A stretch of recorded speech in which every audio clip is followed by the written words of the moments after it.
¿Qué tal amigos? Pues me da mucho gusto poder estar nuevamente con ustedes. El día de hoy estamos en la temporada número 2. Este es el episodio número 2 del día 31 de marzo y estamos en este tiempo de aislamiento, de confinamiento, de estar guardaditos, algunos en cuarentena ya de manera oficial, ¿verdad? Entonces, pues estamos contentos porque de todos modos Dios hace cosas y opera grandes cosas. Y bueno, estamos aquí en lo que es el comedor de nuestra casa y a mis espaldas está una de las colecciones que tiene Patti, mi esposa. Patti Pastora le gusta coleccionar tazas de diferentes lugares a donde ella ha ido y otros que se los han regalado, ¿verdad? Entonces, pues es un gusto poder recibirles en nuestra casa y también nosotros poder llegar hasta su lugar de trabajo, su casa, donde quiera que te encuentres.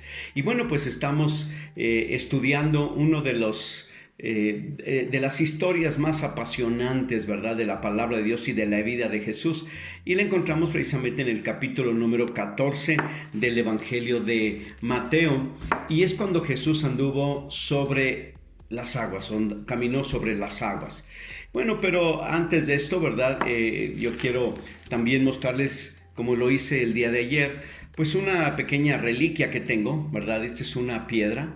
Esta piedra yo la saqué de un lugar que visitamos hace algunos años. Era un campo de concentración donde llevaban a los judíos en el Holocausto, en la Segunda Guerra Mundial.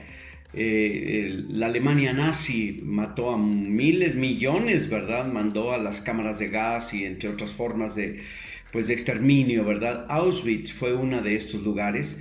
Y en ese lugar había unas barracas, y en esas barracas, que eran galerones gigantescos donde confinaban ahí a las personas, había también las barracas de los niños. Al principio se creía que no había niños, pero cuando ya descubrieron todo esto, pues sí, había barracas específicamente donde había niños, y fue de ahí precisamente donde me traje esta piedrita que estaba en el suelo, ¿verdad? Y la conservo porque esta piedra es testigo de lo que sucedió hace pues ya bastantes años, ¿verdad? Hace ya más de 70 años en la Segunda Guerra Mundial.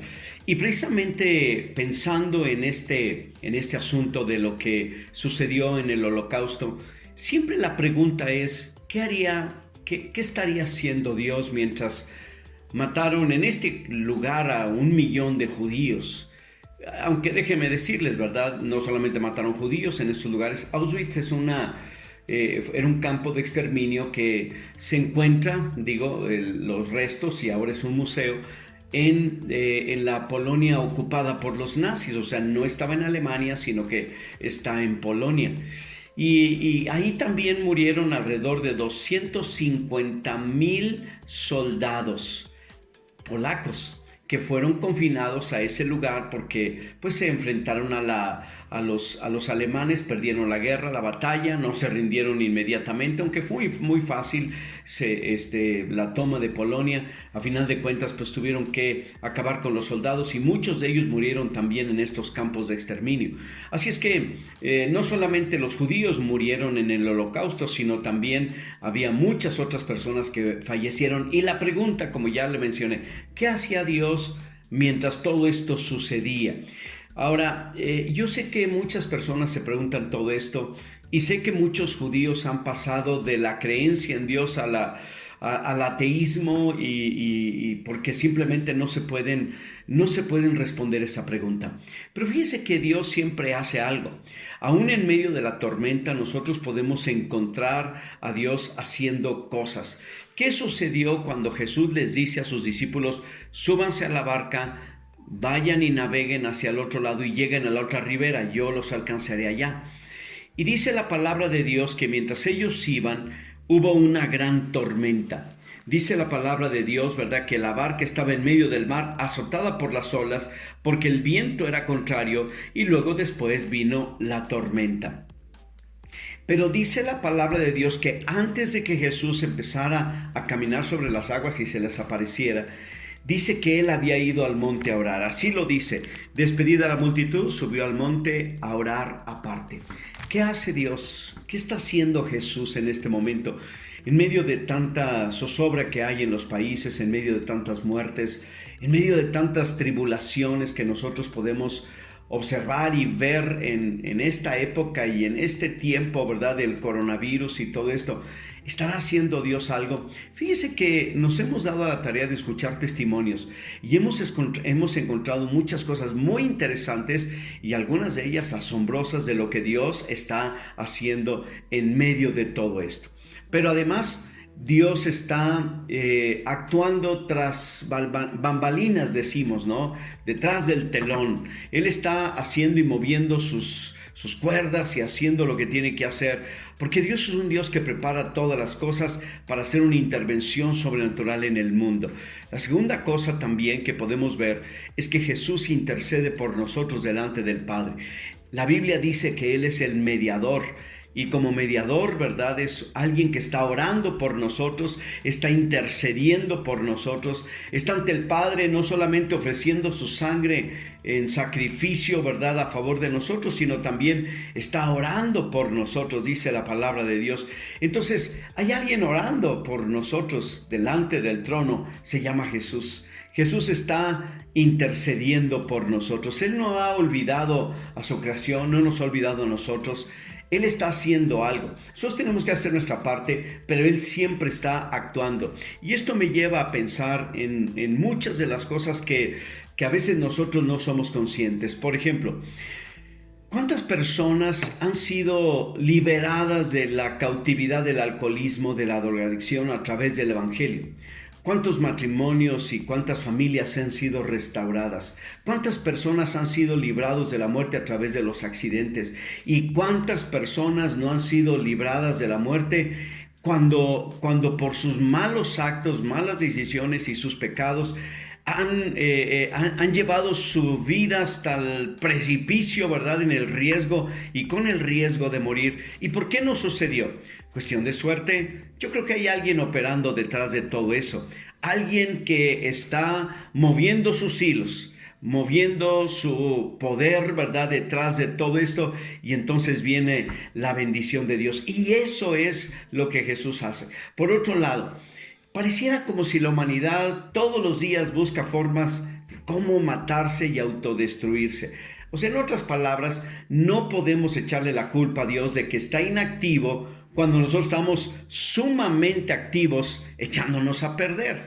Tan es así que tenemos que contratar policías y tenemos que tener un ejército para cuidarnos de nosotros mismos. Imagínense nada más, tener que contratar personas como nosotros para cuidarnos de nosotros mismos, y todavía le echamos la culpa a Dios que no nos cuida. Lo que pasa es que a veces somos nosotros los que tomamos las malas decisiones, somos nosotros los que nos metemos en problemas, somos nosotros los que se nos olvidan los principios de la palabra de Dios, se nos olvida que no debemos meternos sustancias al cuerpo, que debemos cuidarnos del cuerpo, que debemos cuidar la familia, que debemos cuidar el tiempo, el sueño, la buena alimentación, tantas cosas, y no lo hacemos. Incluso en este tiempo que deberíamos de estar guardados, ¿verdad? No son vacaciones, dice un espectacular del gobierno.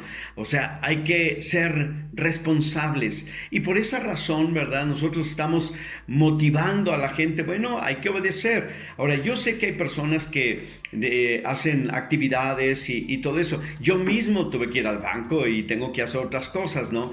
Pero al mismo tiempo también trato de tener este cuidado de la sana distancia, de lavarme las manos como nunca antes, de ponerme el antibacterial, ¿verdad? Hasta en lugares donde sé que no va a pasar nada, pero por si las dudas, ¿verdad?, me subo al carro y lo sanitizo, ¿verdad? Y todo eso. Bueno, a final de cuentas todos tratamos de hacer lo nuestro.